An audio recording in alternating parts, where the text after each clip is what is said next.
right. Welcome again, everybody. This is kind of a special episode of Ridge Talk, really just to focus on the topics of Sabbath rest and a sabbatical. And really the reason for this special episode is that back in February, I think it was February, I announced at the beginning of one of the messages that I taught on a Sunday morning that I was planning to take a sabbatical for the months of May, June, and July. And this led to a number of people approaching me with questions just about the topics of Sabbath, Sabbath rest, sabbatical.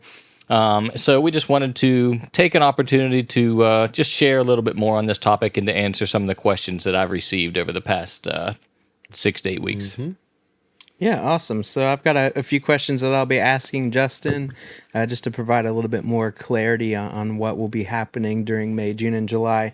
So first of all, Justin, what is the origin of a Sabbath? Yeah, so I mean, the idea of Sabbath, it is an ancient tradition. You know, this isn't something that's some kind of new thing for Christianity or whatnot. And we actually see the beginnings of just this concept of Sabbath in the creation account. So a couple of passages here. This just comes from Genesis chapter 1 in the creation account. Genesis 1 verse 3, and God said, "Let there be light," and there was light. God saw that the light was good. He separated the light from the darkness. God called the light day, and the darkness he called night. There was evening, and there was morning, the first day. And then you get down to day 7. This is Genesis 2:2. By the seventh day, God had finished the work he had been doing.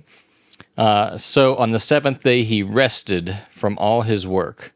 Then God blessed the seventh day, made it holy, because on it he rested from all the work of creating that he had done. So there's just a couple quick things that I notice in this passage as I read through it. And the first one is that there on day 1 and each day through the creation account, there was evening and then there was morning, the first day. But every day started in the evening. Mm-hmm. Like the day, you know, we think about our day just starting when we wake up in the morning. But here in the created order of things, rest is the beginning of the day, and then you work out of that rest. Another thing here to notice in this passage is that God rested on the seventh day. So, you know, at this point in time in the scriptures, we haven't seen Abraham. We haven't seen any of the other patriarchs. We haven't gotten to Moses. We haven't gotten to the people of Israel being enslaved in Egypt. We haven't gotten to the law and the Ten Commandments. But we see this state of rest just being a part of the created order. It's not something we just do. It really is the way that creation was made from the very beginning. And then we do see it in the Ten Commandments. So we read it in Exodus chapter 20. This is verses 8 through 11. It says, "Remember the Sabbath day by keeping it holy. 6 days you shall labor and do all your work, but the seventh day is a Sabbath to the Lord your God. On it you shall not do any work, neither you, nor your son or daughter, nor your male or female servant, nor your animals, nor any foreigner residing in your towns. And this goes back to the creation account. For in 6 days the Lord made the heavens and the earth, the sea, and all that is in them, but he rested on the seventh day. Therefore the Lord blessed the Sabbath day and made it holy." An interesting note on this is that if you read through the Ten Commandments, there's more text and explanation given for this commandment than any of the other ones. There's more here about Sabbath than do not murder, do not lie, even do not have any other gods above me. God puts a lot of explanation on the importance of the Sabbath day here. So hopefully that gives you a little bit of background as to just what the origin of the Sabbath is according to the scriptures. Hey, so that brings me to my next question. So what would you actually do on a Sabbath? Like these days, life looks a lot different than what you're describing in the Old Testament. So practically, what does that look like for somebody living now in our culture and with all of the factors that we deal with? Yeah, it's a good question. I think it's a lot easier to talk about the Sabbath or just read a book about the Sabbath than it is to really practice it well. Yeah. Just according to what we learn here from the Old Testament, a Sabbath is a 24-hour period to cease work, paid and unpaid. So really, the idea behind it is, you're working 5 days a week. You are running all the errands and doing other things on day 6 that you weren't able to do throughout the week, and then day 7 is that full day to cease work. But it's not just ceasing work; it's a full day every week to delight in God. It's a full day every week to remind ourselves that God is the ultimate provider of all of our needs, our physical needs, our emotional needs, and our spiritual needs. And we think about our physical needs all the time. We think about what do we need to eat. Mm-hmm. We think about our sleep. But we have to remember that we are more than just physical beings, that God has given us a soul, and that our soul has needs as well. So, some might see Sabbath as, it's just a nice idea, or, hey, God's always working. I'll rest when I'm dead, or I'll rest when I'm retired. You ever say anything like that? Yeah, I'll rest when I'm dead. I've definitely said that one before. So again, it's hard to practice well, but just this idea of, hey, I'm not just a physical being. I also have a soul. There's questions I try to think through, like, do I really have something more important to do other than spend time with God? Do I really have something more important to do than just to sit and be with God, to have Him remind me who I am? Hey, you are my beloved son. You are my child. You are my friend. And the answer to these kind of questions is no. I really don't have something more important to do than that. Yeah, when we don't keep the Sabbath, it betrays a lack of confidence in God to do the things. We believe that God can do more with however He does that within our best efforts, I think. And so I think there's a lot of truth to that. I think it's interesting how you talked about how the Sabbath is part of the creation narrative and it precedes the law. Yeah. That it is a life-giving thing that God ordained for our good and for us to connect with Him. And the reason it was made into a law was because of our sinful hearts didn't want to connect with God. Mm-hmm. That we do lack faith and we do lack belief and we do lack a desire to delight in God. And so I was thinking about is it Psalm 19 that talks about the law of the Lord is perfect, reviving the soul. I mean, I think 119. Is it 119 or is it? It's in the Psalms. It's in the Psalms, and it's either 19 or 119. Maybe we'll even get to that in summer in the Psalms. Wouldn't that be wonderful? If it's in 19, if it's in 19, we're going to hit year. it. But that reviving the soul, the law of the Lord reviving the soul, that takes on new meaning when you think about how God has prescribed rest. Yeah. For our souls in His law. And so I thought that was interesting. And I mean, again, practicing it is really hard because we just have a lot of things to do. And to practice it, we have to say no to a lot of good things in order to do something that's even better. So that's, that is the challenge of it, is we have to say no to a lot of good things in order to just rest and be with God. But I've been reading a book on this topic, and I'll mention it here in a minute. But they quote this other author, Wayne Muller, and this is something that a quote that he wrote: "If we do not allow for a rhythm of rest in our overly busy lives, illness becomes our Sabbath. Our pneumonia, our cancer, our heart attack, our accidents—they all create Sabbath for us."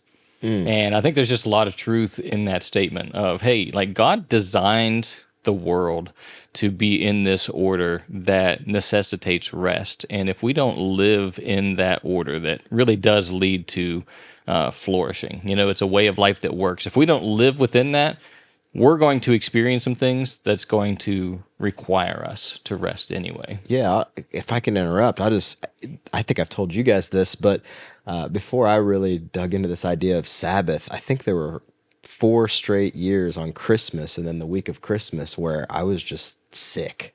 Just working in a different ministry, the ministry of Young Life, just running really hard. And then it was like this kind of, you get this break around Christmas, and it was just for 3, 4, 5 years in a row, Christmas Day hit, and I'm just wiped. Yeah.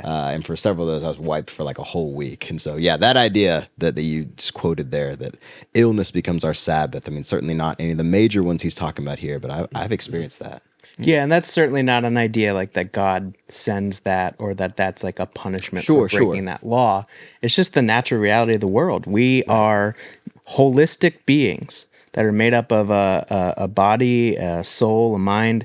And if we don't take care of those things with regular rhythms, then ultimately those things are going to kind of assert themselves and demand that we pay attention to them. Yes. And oftentimes, unfortunately, that's through sickness. So again, just summarizing here, it is a full day to cease work, paid and unpaid. It's a full day each week to delight in God. And I recognize there's some tension between those two things, because there's days that I mow the yard because I have to mow the yard. It's 90 degrees outside. It's going to rain the next day. I don't want to mow the yard, but I have to. But there's other times when, you know what, I can delight in mowing the yard. So when I say, a full 24 hours to cease work, if I'm delighting in the exercise, if I'm delighting in the activity, and it's not wearing me down, and I'm doing it joyfully, and I'm not feeling rushed, I'm okay to do it. Yeah, that's the principle Jesus said, right? That the Sabbath was made for man, not man for the Sabbath. Yeah.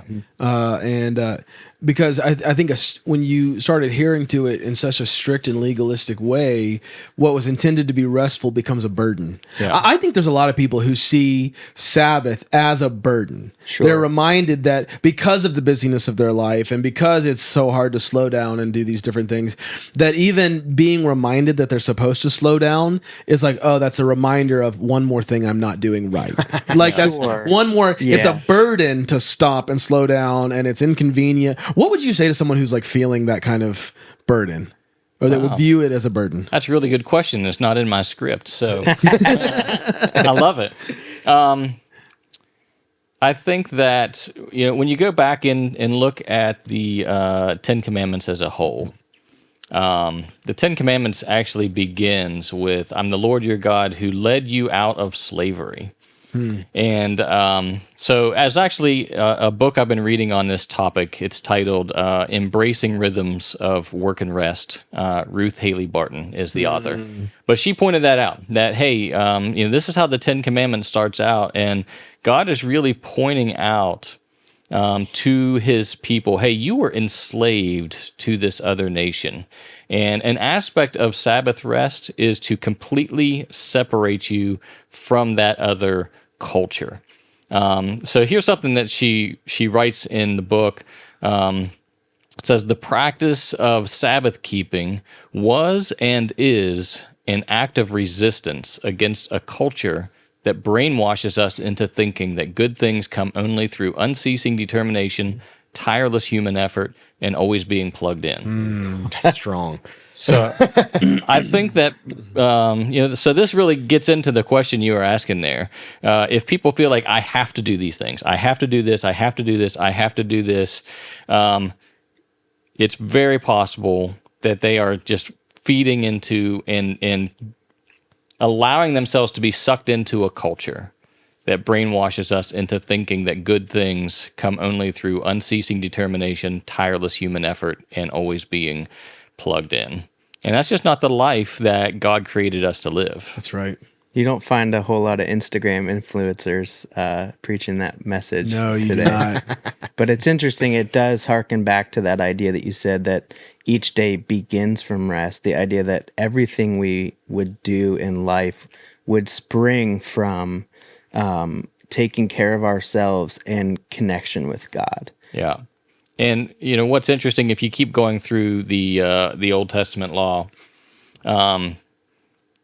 the Sabbath wasn't just intended for people, it was intended for the land as well. If you get into the book of Leviticus chapter 25, God told his people to work the ground, to grow crops for 6 years, but to completely leave the land alone the seventh year. It was like, hey, a whole year, whatever grows, you can eat it, but you're not going to plant anything on your own. It's to be a year of Sabbath rest for the land. And again, I think that speaks into just the created order of everything in the whole creation account, not just a law. Well, and then going back to what you said earlier, that quote from the gentleman earlier about how if you don't keep the Sabbath now, and keep taking care of yourself, you'll have to keep it in the hospital with your sickness. That's what happened to Israel, right? Like the 70 years in captivity was a direct result. That was one of the things the prophets said. It's because they didn't keep those Sabbath years with the land. Yeah.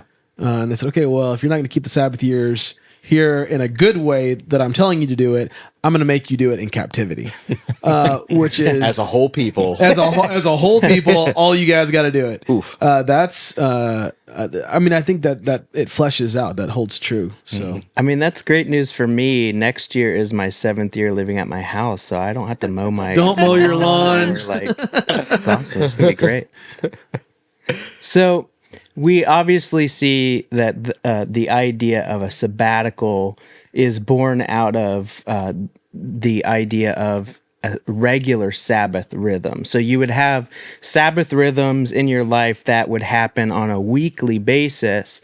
But then what we're talking about with a sabbatical is a period of time that would transpire every so often and would be an expanded version of a Sabbath, a longer Sabbath that would have some kind of the same goals, but be accomplished in different ways. So can you tell us a little bit about what a sabbatical is then? Yeah, so I think, historically, if you're looking at, Judeo-Christian culture, a sabbatical really is intended for those who are in full-time ministry, and it's just an opportunity to have a period of extended rest. It's a lengthy Sabbath is basically what it is.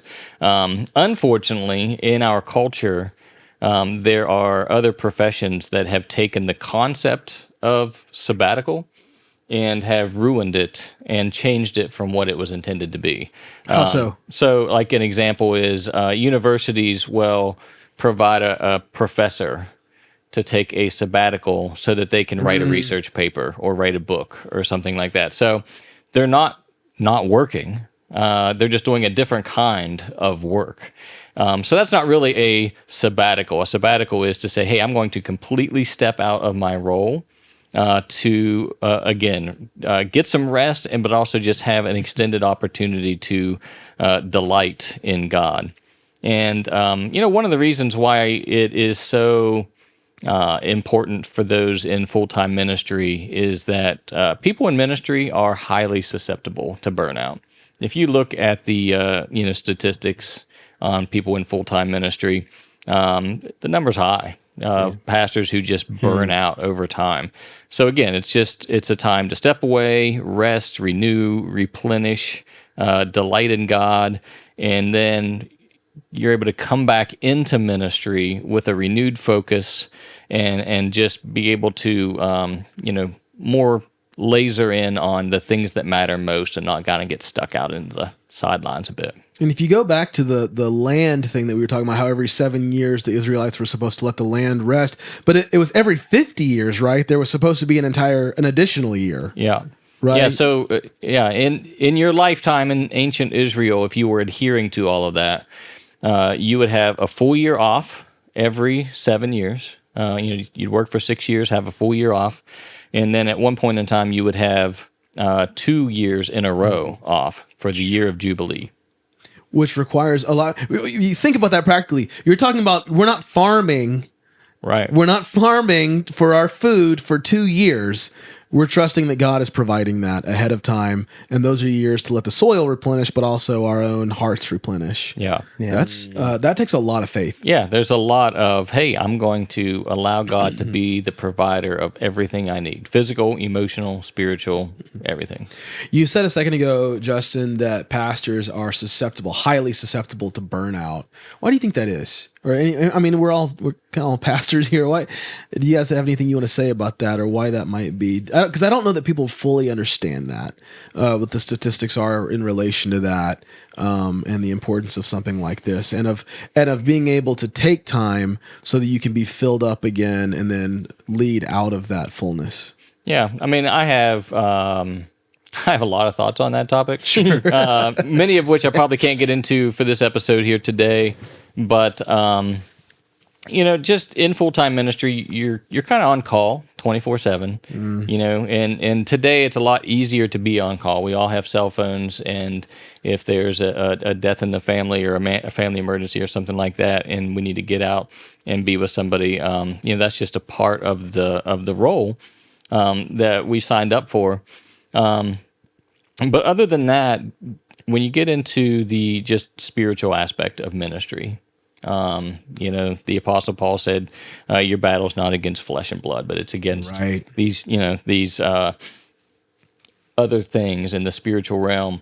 There's a truth to that, and people who are working a regular job out in the field, they're experiencing that on some level. Of course, people in full-time ministry are experiencing that on a heightened level all the time. And I think it does wear on wears on us physically and spiritually in ways it's just really hard to express. What about you? Like, what's your experience with that? Yeah, no, I think you already answered the question very well.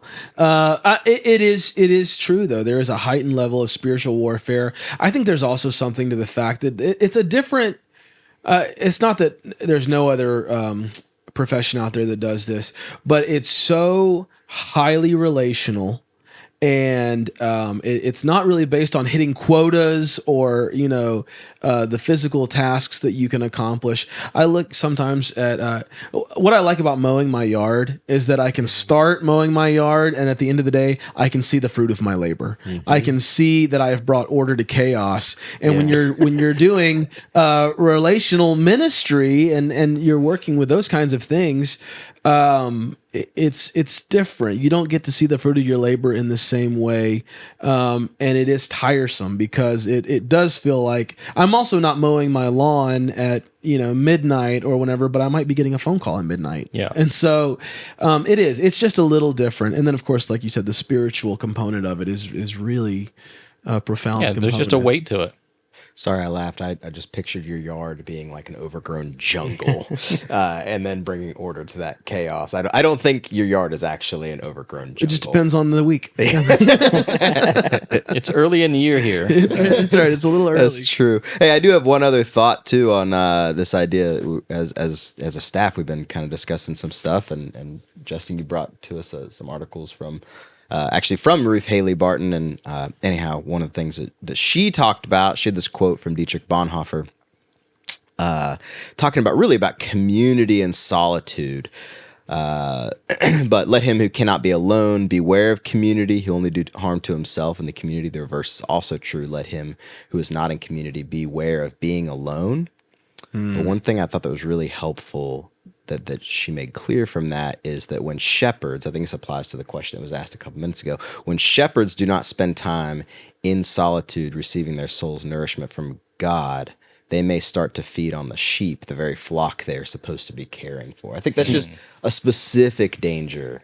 Right, not getting their identity needs and their care needs met in God. They'll try to seek and find those things in others, and they end up feeding on them. That's exactly right. Yeah, unfortunately, in our culture, especially in the last few years, we've had seems like a heightened number of moral failures amongst clergy, and in almost all of those cases, you can trace back to where that leader just wasn't caring for their soul, wasn't taking the time to really be connected with God. And then ultimately what happens is that your influence outpaces your character, and bad things happen to you and to those that you lead, and there's wreckage that comes along the way. And so not that we're identifying anything specific in you now that says, oh, you're in danger of that, but this is a proactive thing to say. Right. Preemptive, we don't even proactive, want that's right. to start down a path with our leadership that would lead to a place where you'd be compromised in such a way that that's a possibility. And so now I got to ask you, are you going to mow your lawn on your sabbatical? What are you going to do on your sabbatical? Megan, pay attention to this question. Yes, I'm going to mow my lawn on my sabbatical, but I'm not going to mow yours. Okay. It needs a year of That's rest. right. It's fine. It'll be Yeah, great. you're good. It's ridiculous. Rest is way up there on my list. But this is what I'm trying to take input from people and read on this topic and try to understand it. And one of the things that a number of different authors noted is that when they took a sabbatical, they slept way more than they thought they would. That they were like, I've discovered that I was punishing my physical body way more than I thought I was. Oh, wow. And I was just really tired. Now, I don't know that that's going to be me. Like, I don't know that I'm going to sleep way more than I think I'm going to sleep. But I really do intend just to find ways to rest. And, just the ideas of delight and play. Just have fun. Our family, we're planning a vacation toward the end of May, beginning of June. And that's just going to be a great time to get away. My oldest daughter, she's going off to college next year, so I hope to have a little bit of extra time just to spend with her. Right. I've been running a good bit, and I don't enjoy running nearly as much as I enjoy cycling. I got a track coach right here. He enjoys running a lot. I do it because I know it's good for me. Sometimes. But I anticipate running on a near daily basis through my sabbatical. But again, cycling, I really enjoy cycling. I'll definitely be cycling on a near daily basis. I'm actually trying to think of a possible 4, maybe 5 night trip, just me and my bicycle and a backpack, to ride over a distance that's just like an extended time with God, just to get away from everybody and everything, just be out in nature for a while. An exercise vacation. A delightful vacation. Okay, just And other than that, I like simple things like sitting around a campfire. So we just got a truckload of firewood recently, and we'll be burning campfires a good bit through the summer. So those are just some things I plan to do for, rest, fun, delight. On a spiritual aspect of things, one of the statements that I've been making a lot over the past year is just encouraging other people to live life at the pace of your soul. Don't live at the pace that culture says you should live. Instead, just live life at the pace of your soul. And one of the questions people gave me from that is, how do you do that? How do you know what the pace of your soul is? And my initial response was, begin living at a pace that you think is sustainable, and then cut it in half. Because it probably isn't sustainable. You're probably still doing too much. And then you might even need to consider cutting it in half again. But still, other people have come to me and say, hey, can you give me specific examples? Like, what does it look like to live life at the pace of your soul? And I don't really have a good answer for that question yet. Like, I'd like to have more insight. And while I might not be able to answer it for all people, I really do want to spend some time just in prayer and journaling. Like, this is how God has made me and wired me, and what it looks like for me to live in union with Him. Like, that's the goal of the Christian life: live in union with God. This is what it looks like for me to live life at the pace of my soul. Other than that, just wrestling through questions like, do I need to make any changes to just the rhythms that I currently have in work and ministry? Am I currently doing things that aren't really fruitful for the church. An aspect of my ministry philosophy is that the church functions best. The people of God functions best when people know their spiritual gifts and they're using those gifts to their fullest potential. Yeah. So if I just spend some additional time really focusing on, hey, what's God gifted me to do? What are the talents I have? How's God wired me? And am I spending 80% or more of my time really, funneled towards those tasks? If I'm doing that, I think it'll be more fruitful for Southridge Church long term. So I really just want to spend some time praying through that as well. And I do have some specific scripture studies and other books to read and just meditate on as well. So those are some of the things that I'm planning to do. One of the illustrations, Justin, you'll have to remind me where it came from, but that was helpful for me when you were talking through some of this is how often pastors can be like rivers, just flowing streams where it's never being filled up, but always operating. As soon as something comes into them, they're passing it along as far as spiritually or with the word. But really, it would be better to be reservoirs that we are filled up, and then as we are filled up, we spill out, and we provide direction that way. We give out of abundance and not out of depletion. And so I think that's a lot of what we're talking about when we talk about an extended sabbatical. It's an opportunity to fill up your reservoir and to be filled with certain things. Is that kind of how you see that this time playing out? I think so. I've never taken a sabbatical before, and just following that Old Testament aspect of giving the earth 7 years, 6 years work, 7th year rest. A lot of churches, a lot of organizations, ministries, they give their full-time staff, hey, every 7th year you can take a sabbatical. I've been in full-time ministry now for 16 years, and I haven't taken one. So I really just don't know exactly what to expect, what it's going to be like. But I'm going into it with a little bit of angst, because this is my church. You guys are my people. But I'm going into it really trying to be open-minded. Okay, God, what do you have for me in this time? What do you have for me to learn? And hopefully, I do come back as more of a reservoir to fill people up. That's good. So we've talked about what you're going to do. Can you provide a little bit of clarity about maybe some things that you won't be doing while you're on your sabbatical? Yeah, and I can. And this is the part that's hardest for me, I think. Yeah. I've been talking to other pastors who've engaged in a sabbatical, like, hey, what are some lessons that you've learned? What are the things that you did on a sabbatical that turned out to be more harmful than good? What are the things you did that turned out to be more good than harmful?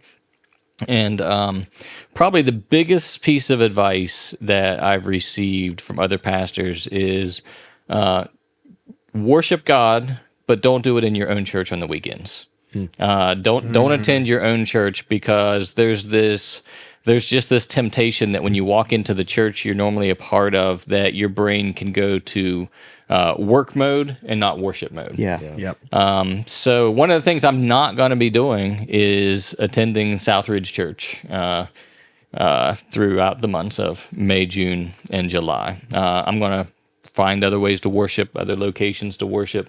It just won't be at Southridge. So that's going to be hard for me. I'm not going to be responding to any emails or any text messages or anything like that. And similarly, I'm not planning to really respond to anything on social media either. So Facebook, Instagram, anything else. I might even delete those apps off my devices so I'm not on them.